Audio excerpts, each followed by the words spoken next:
And so I think it's been clear over the last nearly 3 months now that we are long past this being anything about immigration. Again, I'm grateful for the great reporting that's been done. Of all the people that have been detained by ICE, 14% fall into that worst of the worst.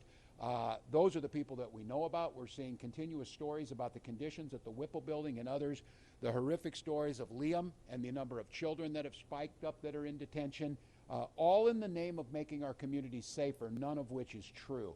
We're here today to highlight the economic impact, and this is going to take some time as it shakes out, and it will be an ongoing rolling hit that is happening to these businesses. And Saeed just mentioning, we just want to get back to do what we do best, normal, cook food for our neighbors, make some money, and go on about our lives. The incredible disruption that has been caused by what can only be described as a federal retribution campaign, and I say that because I'm not searching for words. That's exactly what the President of the United States called it, a retribution campaign against Minnesota.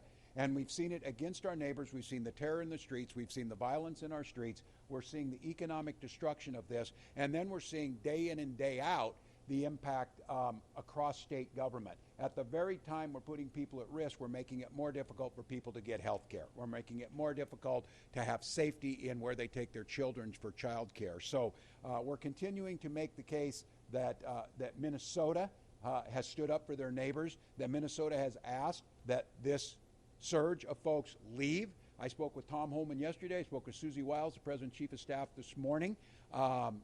We're very much in a trust but verify mode, but it's my expectation, and we will hear more from them, I think, in the next day or so, that we are talking days, not weeks and months of this occupation, and it's an expectation that we will continue to get cooperation on joint investigations of the crimes that were committed or potentially committed against Minnesotans, and then a backing off of the unprecedented.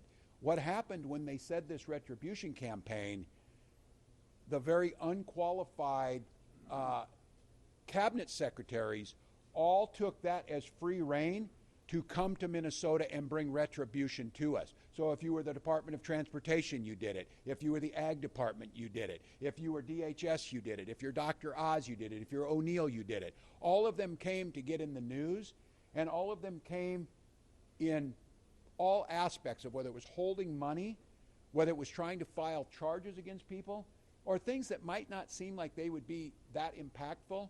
Data request, millions and millions of pages of data request, which is fine by me. We do it in Minnesota, but they don't even have any people working at these agencies, so they request the data and they don't go anywhere. The people who are the attorneys that should actually be prosecuting on ICE cases, the lead prosecutor quit yesterday. Fraud is a long forgotten thing for everybody except me. And people in Minnesota who know we need to prosecute it and do what's right. The federal government lost all their prosecutors. The federal government sent us no one who's an expert in fraud prevention or fraud discovery or fraud prosecution. They sent untrained people on the streets to push people down.